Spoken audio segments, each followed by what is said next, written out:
This message comes from Workday, the enterprise AI platform with a deep understanding of your organization's context and guardrails, so every AI action is permission-aware, giving you the ability to get work done right. It's a new Workday. This is Planet Money from NPR.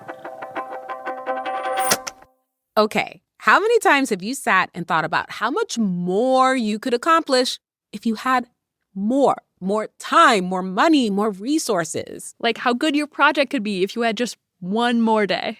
Or a bigger budget, or more help. Well, this is the story of a company that did have all of that. And they were making something amazing, something most of us touch every day, a smartphone.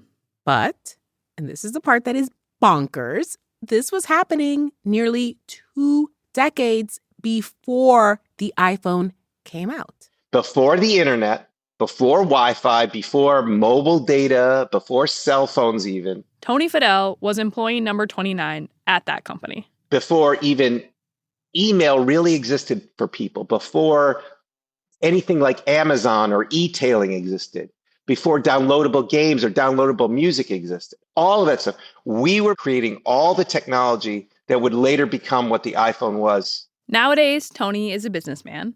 He's always been a computer geek. His words, not ours. I was making fake IDs on a Mac in high school because you had a laser printer, and a laser printer was like, oh my God, I could replicate things in the world. So I was making fake IDs on laser printers. You must have been very popular. Oh, yeah. I made a lot of money, too. Tony was brought up in the 70s and 80s to build things. I was fixing things. I was changing electrical sockets. You're describing yourself as kind of being like a shop class kind of kid. Yeah, my grandfather taught shop class. Oh, seriously, a shop class kid. Okay. He always had the mantra, if a human made it, a human can fix it and build other things too. Tony's favorite thing to tinker with was computers. It was your own world. You could make anything you wanted. And around the time Tony was in high school, mid-'80s, computer geeks actually started to become cool. In Rolling Stone, there was a huge article by Stephen Levy about the original Mac team. And I was like, oh my God, there's computer guys like me, guys and gals like me, building this thing that I love, the Macintosh, and they're in a rock and roll magazine. I'm like, superstars. He's 15 and he became obsessed with these computer engineers. Oh, I could be like that. So they were my heroes. And so I would just track them obsessively. Yeah, stalking, you could say. Tony went to college, launched a few startups, and he kept reading tech magazines. And then one day, he saw something buried in the gossipy type pages in the back of one of those magazines. Tony learned his heroes were working on this top secret project. It was at a brand new company called General Magic. And I was like, General Magic? What? What is this? And he didn't care how, he just wanted in. I had no idea what they were doing, but whatever it is, I needed to get involved. He found a number, started calling sometimes 10, 15 times a day. This is your favorite band. You're like, I want to get on the road with the band. Yeah, I'll be a roadie, whatever it takes. I just want to be with this band. So after, a 6 to 7 month knocking on the door, getting rejected and pestering the hell out of everyone there, they gave me a job and I went crazy. Tony moved to Silicon Valley to work with his heroes. He was 21. His dream had come true. He was hired as a software engineer in the hardware team at General Magic to make the first smartphone, this thing that was going to change the world in 1991. Hello and welcome to Planet Money. I'm Erika Beras. And I'm Emma Peaslee. General Magic had everything. The vision, the talent, the money. But having everything might have been its undoing. Today on the show, what the push to create the first smartphone can teach us about how genius ideas come to life or don't.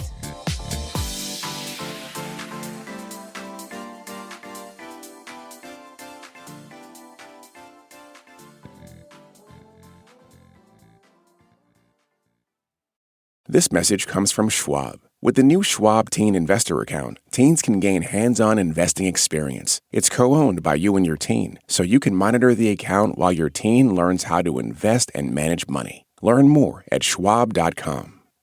This message comes from Workday, the enterprise AI platform with a deep understanding of your organization's context and guardrails, so every AI action is permission-aware, giving you the ability to get work done right. It's a new workday. This week on Wait, Wait, Don't Tell Me, we talked to legendary musician Jason Narducy about being in a punk band when he was just 11 years old. We broke up when I was 12. And I just felt like I needed to go through puberty without band drama. Don't miss our full conversation and the rest of our games. Listen to the Wait, Wait, Don't Tell Me podcast in the NPR app or wherever you get your podcasts. General Magic was creating basically an iPhone, but in the early 90s. At that time, I was carrying quarters around to use payphones. Computers were in like 15% of American homes. And yet, here was General Magic creating this ultimate portable interconnectivity device where from your palm, you'd call people, send them faxes, you'd be able to buy things on it, book travel, navigate yourself around, play games. And none of this existed. Tony was part of the team that was building all of it. We were creating the entire operating system. We were creating all the chips. We were creating the devices. We were creating all the network servers and network server software, all the user interface, all the applications. We were creating... That is a lot. We were creating the touchscreen. We were creating everything in this little company. All of it at this company. Research, development, and engineering were all happening at once. And they had the talent to do it. General Magic was started by those rock stars, and they handpicked other budding rock stars to work there too. It was so exciting, General Magic even hired an in-house film crew. Oh, smile, you're on candid camera. That ended up making a documentary about the company. So we've seen footage of younger, long-haired Tony hunched over a small screen with a bunch of wires connected to a keyboard. I'm hooking up a demo so that we can see keyboards working with the device. He's building an early version of the USB. Is it important? If you want to hook up disk drives and things of that nature, yeah. It's really important. Another employee, Megan Smith, was working on a touch screen. You can figure out where you are, whether you're touching T or whether you're touching a caps lock. And how small will it finally be, do you think? Someday, Dick Tracy wristwatch. And the money was there to fuel all these experiments. The company's investors included all these telecom and electronics giants like Apple and AT&T and Motorola and Sony and Panasonic, to name a few. They literally threw many millions of dollars at this Silicon Valley startup because they all wanted a piece of what could potentially be the next big thing. People from those companies would sometimes come visit. They were just like mesmerized, like, what is this you're building? They had no reference point because it was so different than anything they had seen. So they're like, whoever these people are, they're really geniuses. It's really cool. I don't understand it, but we'll just keep them going because it's clear they think they know what they're doing. The employees called themselves magicians, and there was even a bunny in the office. An actual bunny named Bowser, because, of course, magicians need a rabbit. And the magicians worked endlessly. Just people programming whatever at all times of the day and night, doing things and say, come over here and check this out. People would be sleeping there overnight. We were there so often the place smelled. You know, people would hang up their dirty clothes on the cubicle walls. Oh, gosh. Ew. It was like a huge dorm room. Smelled like one. And their job was just to come up with ideas and try everything. And their bosses encouraged that. I'm like, hey, I'm thinking about this. Yeah, that's a good idea. Go work on that. I'm like, okay. And then I'd show them. They're like, well, maybe a little bit more of this, maybe more of that, and then go off and do it. And the funders, those giant companies, they also had ideas. Tony would travel as far as Japan to meet with Mitsubishi or Sony. And those companies wanted the General Magic device to work with their systems. So Tony would come back to the office, and they'd all keep tinkering. They had so much cash that in 1994, they traveled around the country by private jet to show off their product. And they got lots of press attention. Some say it's revolutionary. Others simply say it's magic. It was, quite possibly, the wildest, the moneyest, the most creative company of its time. And Tony was right at the center of it. It was the biggest sandbox, playing with the smartest, coolest geeks. You see our founders skipping through the hall and singing. So this sounds like ideal. Like this sounds like the dream. Yeah. And yeah, okay. Yeah. So you're living the dream. Living the dream. Tony was having the time of his life. But a few years in, he started to think there might be problems. Like They had not made anything yet. Nothing actually existed. And there was no real schedule, no real deadlines. When I joined, they were like, we're going to ship this product in the next year to year and a half. Okay. Sounds great to me. Well, 12 months goes by. And I'm like, okay, we're shipping a product. I'm just trusting everyone. Like, I guess this is how you ship a product. I don't know. These guys should know. I'm 22. Right? Yeah, these guys know. They've done it before. So I'm just going to follow the lead. Then 18 months go by. And I'm like, wait a second. We're not even close to shipping anything. And then it was 24 months. And I'm like, what? Then it was 32 months.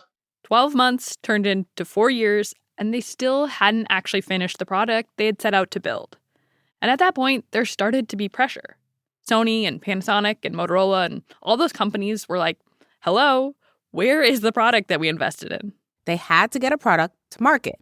So in fall of 1994, they finally did. And in true tech fashion, the company's leaders, the tech rock stars, held a big, splashy show for its debut. So welcome to the first public demonstration of General Magic's technologies. I want to talk a little bit about... The device existed. The Sony Magic Link, powered by General Magic. It was like a mini tablet, but chunkier. You could choose apps from a touchscreen while holding it in your hands and almost fit it in your pocket. General Magic played a promotional video and all. It's a new way to reach just about anyone. Anywhere, anytime. You're only a press of button away. Sony Magic Link. And what it takes off your desk is only matched by what it takes off your mind. The future was here. The magicians, they had delivered. You could send a fax, track your checks, read a book, play a game like solitaire. All for the price of $800 in 1990s dollars. And there was just one minor issue. This Magic Link ended up being the biggest flop in Silicon Valley for a decade or more. Yeah, they ran into a very Econ 101 problem. When customers, press, and everybody looked at it and they go, what is this? It is not enough to have supply. You gotta have demand.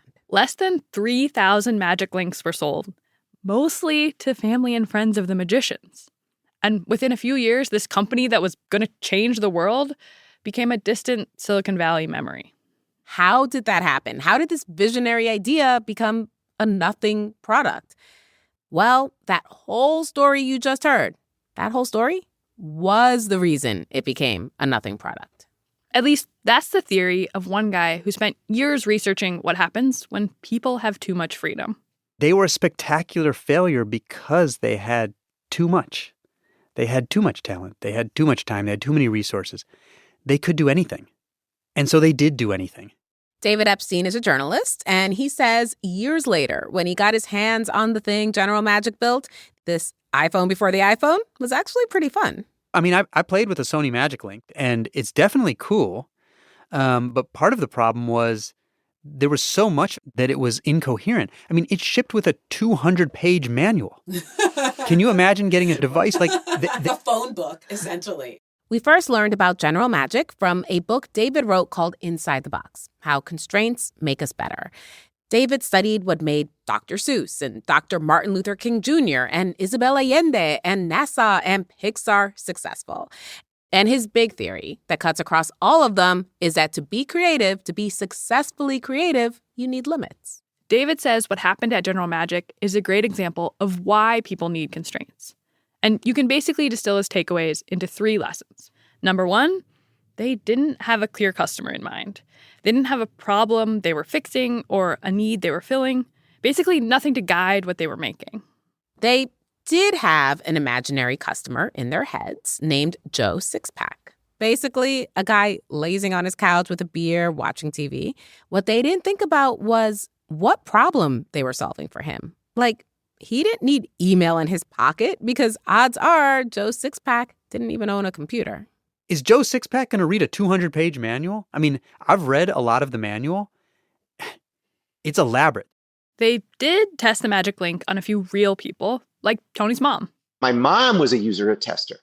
So my mom came to visit me. My mom sat in user testing. She's like, I don't get it. What is this thing for? It didn't work. Was it me? Did I do something wrong? I don't understand why I even need this thing. I was like, wait a second. Moms always know. And I was like, yeah, who is going to purchase this? What problems are we going to solve for them with this? Why are they going to want to put their money down? Tony and David agree. Sure, the technology may have been ahead of its time. But David says a big part of what tripped them up was not having a clear picture of their customer. It was a problem because it didn't tell them what to do and more importantly, what not to do. So if they had a very specific customer in mind and they identified some real customer problems, they would have had priorities. And the fact that they weren't listening to what customers needed was compounded by who they were listening to. That's the second problem David identified. Too much money. See, General Magic's idea was so revolutionary that it attracted the attention and money of a lot of powerful partners. You know, those companies Tony was flying to visit, like Sony, Mitsubishi, Motorola, Philips, AT&T. They covered so much of the communications technology world that whenever they had meetings, the meetings had to begin with an antitrust lawyer listing all of the topics that they were not allowed to discuss so they wouldn't run afoul of antitrust regulations. But what they were talking about was this product that they were locked into because they had so much investment from all these companies. General Magic probably would have done better to stay really, really, really small. It might seem inefficient to stay small for years, but that's when you're laying the groundwork and setting the boundaries and not letting the costs explode. Like, they hired way more people after Tony. There's this principle called Brooks's Law. It's named after Fred Brooks, who was a computer scientist. He led the development of the operating systems that NASA used in the space program. And Brooks's Law essentially says that when you add people to a project that's already late, it's going to be even more late. They spent a lot on people. They spent on offices. They had a gigantic bush in the shape of a bunny, even when they were already having problems. Like the essentials. Yeah, the essentials. And they spent a lot on materials. General Magic was pretty much building everything from scratch. Like at one point, Tony reinvented the technology that connected the remote to a TV, even though that had been around for many years. They were never forced to look around the technological environment and say, what's realistic and what can we borrow and build on? I mean, what was the problem with all that? The problem was because they had time, they had money, they really ended up kind of building for each other, almost the engineers sort of trying to impress one another. Which brings us to the third and final big lesson General Magic's failure teaches us. It's hard to make magic when you have no bosses and no deadlines. Everyone who had a good idea, they did it. Like they very rarely told someone no, they couldn't do something. David says what they had were leaders. What was the difference between a leader and a manager to them? The leaders were legendary programmers. And so I think it was, we're going to listen to these people who are legends, are our icons. But those people were not equipped to be giving them deadlines and help clarifying what they should be doing and priorities and all those things either. They were off doing things that they thought were cool, but that weren't the priorities also. Games, emojis, sound effects. Can I give an example of what I think was an emblematic case inside of General Magic? The engineer Steve Perlman, who was charged with creating a calendar function. And Steve wrote the calendar function to go from 1904 to 2096. And he checks it in and thinks he's done. Cool. And then one of the leaders of the company comes to him and says, Steve, somebody might write historical apps. You have to write this calendar to go back farther. So he opens it up and writes it to go from year one to the future. Okay, checks it in, thinks he's done. Then another team comes to him and says, Steve, why are you tying it into this arbitrary religious context? You should make it go back to the beginning of astronomical time, right? So that's how Steve Perlman ends up opening up the calendar function and writing it to go from the Big Bang to the future. And on a device that maybe doesn't yet exist. And as he said, if he had stuck with 1904 to 2096, it would have been 4 lines of code and he could have moved on. But because they could do anything, they did, and everything always got bigger.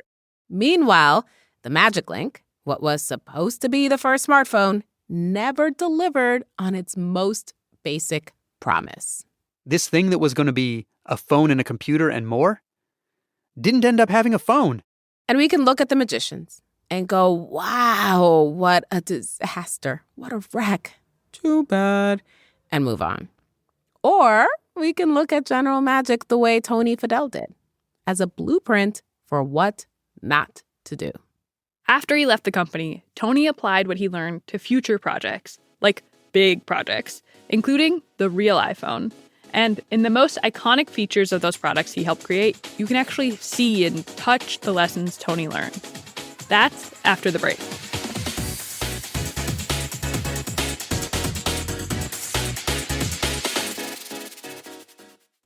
This message comes from Schwab. With the new Schwab Teen Investor Account, teens can gain hands-on investing experience. It's co-owned by you and your teen, so you can monitor the account while your teen learns how to invest and manage money. Learn more at schwab.com. This message comes from Workday. Guessing is for game shows, not your business, especially when your margin for error is zero. Workday is the enterprise AI platform for HR, finance, and IT with a deep understanding of your organization's context and guardrails. So every AI action is permission-aware, giving you accuracy 24/7 and the ability to not just get work done, but get it done right. It's a new Workday. This message comes from American Home Shield. It's not a matter of if an appliance or system, like your HVAC, will break, but when. Without a home warranty, these repairs or replacements can cost thousands. But with an AHS home warranty, they will fix covered breakdowns, helping protect your wallet. Get 20% off all plans at ahs.com/NPR and see promo details. See ahs.com/contracts for coverage details, including service fees, limitations, and exclusions. In the years after leaving General Magic, Tony did a lot of reflecting about what went wrong.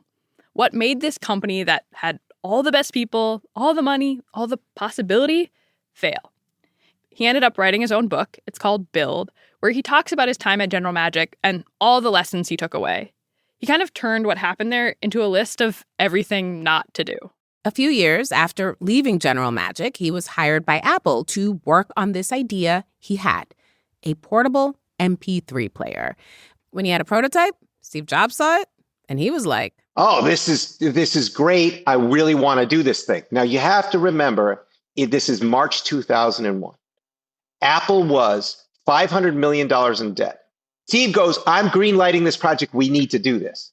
But they were going to have to do it on a budget. And Tony says that ended up working in his favor. You can have too much money.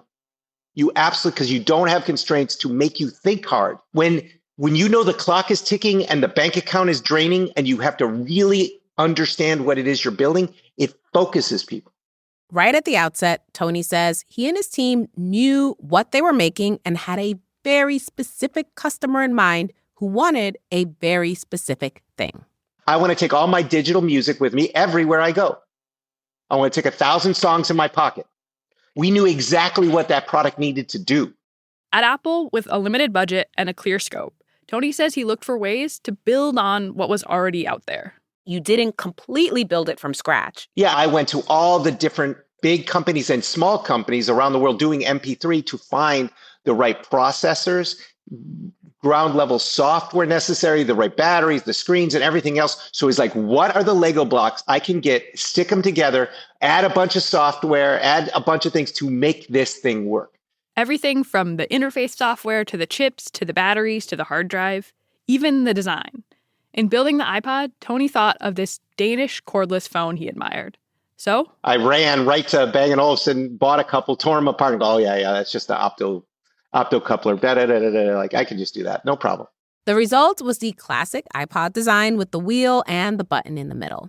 The lesson? Literally, you do not have to reinvent the rotary wheel. And to make it, Tony gave his team deadlines. He was not just a leader, he was a manager. So day one, he told them, we're going to need to do this by Christmas, which was less than 8 months away. Why? Because Sony was the number one in every audio category. I knew how Sony worked. They're going to come out with something this Christmas. And if it does, that means Apple is going to be canceling this project. I was like, this is going to have to work. We must ship by Christmas.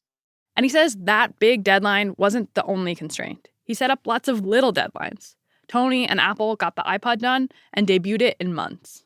When we launched the product to world at Apple, literally 2 hours after that launch was done, Steve called me in and said, let's talk about the next one. Oh, wow. Literally, we had not even shipped the one. He's like, I want to talk to you about the next one. iteration. They kept tinkering with the iPod, kept releasing new models. Tony worked on 18 of them. General Magic, we only got one shot because it took so long, so many years. We had no more money, and so we never had the chance to make another go at it. At Apple, all those iterations of the iPod eventually led to the iPhone. And Tony worked on that too, the first 3 iterations. Now we're up to the iPhone 17s. After the iPhone, Tony went on to invent the Nest thermostat. And that was also wildly successful and kicked off an Internet of Things revolution. A lot of Tony's colleagues at General Magic emerged out of that chaos to do big techie things. Some of them were early employees at Google. One of them invented the Android phone. Another one created eBay. One founded LinkedIn. David Epstein says when he first started researching for his book, the thing that most surprised him was how the exact thing we imagine will get in the way of creative success can be the thing that makes it possible. Isn't it like what everyone says they want is no oversight, no deadlines? Like we could be so free and so creative if we could just, fling sand into the air and make something out of nothing. Yeah, it's interesting because in any way you cut it, in the abstract, people say they want more freedom. And in reality, it's often not good for them. Our preference for complete freedom in the abstract is often a mismatch with what actually gets the best work from us and makes us the most satisfied. In David's book, he writes about Theodore Geisel, better known as Dr. Seuss. One of his most famous books came from a simple constraint. An executive at the publishing company told him he could use no more than 225 words from a vocabulary list for first graders to help them learn to read. Dr. Seuss picked the first 2 that rhymed and created the title for The Cat in the Hat. And this concept is a hallmark of his work. This constraints idea has been called the green eggs and ham hypothesis. That book has just 50 words. And the idea is when you have limits like that, you can do work that's more creative. Constraints force you to do something difficult, right? You have to give up something, or you have to find a way to do something that you haven't done it before. And that's difficult, but it's what psychologists call a desirable difficulty because you get the best out of yourself. We asked David, if constraints are so desirable, why do we humans so often think we want unbridled freedom? The idea of ideas will come to you if you just kind of run through a big field or whatever and just have all the money pouring down on you. Why does that idea persist? Yeah, it's a good question. David says there's lots of ways to answer it, but there's one that really caught me because it's about how we're wired to want more. Humans have something called additive bias. This is a cognitive bias that's probably a result of the fact that for most of human history, the main problem was having too little, not too much. And so it's likely that we are not well equipped to even understand when to intuitively say this is too much and to cut back. You sort of have to force yourself to impose constraints in your life. No gods, no masters, but maybe deadlines. Listeners, we need your help. We want to know how the economy is working for you. Does it feel like things cost more these days? Groceries, gas, going on dates? And if it does feel that way, have you found any great life hacks that are maybe helping you get by? We want to hear from all of you. Send us an email at planetmoney@npr.org, and maybe we'll call some of you up to chat. This episode of Planet Money was produced by me with help from Sam Yellowhorse Kesler and James Sneed. It was edited by Marianne McCune and fact-checked by Charlotte Isidore. It was engineered by Jimmy Keeley with help from Cena Loffredo. Alex Goldmark is our executive producer. Big thank you to Sarah Kurish and Matt Maude. Their documentary, parts of which you heard in this show, is called General Magic. Tony's book is called Build, and David's is called Inside the Box. Links to the documentary and the books can be found in our show notes. I'm Erika Beras. I'm Emma Peaslee. This is NPR. Thanks for listening.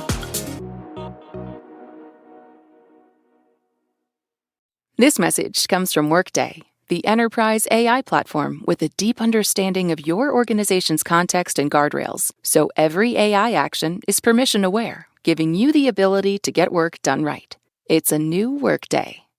This message comes from Thumbtack. Avoiding your unfinished home projects because you're not sure where to start? Thumbtack knows homes so you don't have to. Don't know the difference between matte paint finish and satin? Or what that clunking sound from your dryer is? With Thumbtack, you don't have to be a home pro. You just have to hire one. You can hire top-rated pros, see price estimates, and read reviews all on the app. Download today. This is Tanya Mosley, co-host of Fresh Air. From mail-in ballots to racial gerrymandering, a lot is at stake for America's free and fair elections. I spoke with journalist Ari Berman about what he calls a final blow to the Voting Rights Act. My fear is that we are returning to a politics of Jim Crow in the South. Listen to Fresh Air on the NPR app or wherever you get your podcasts.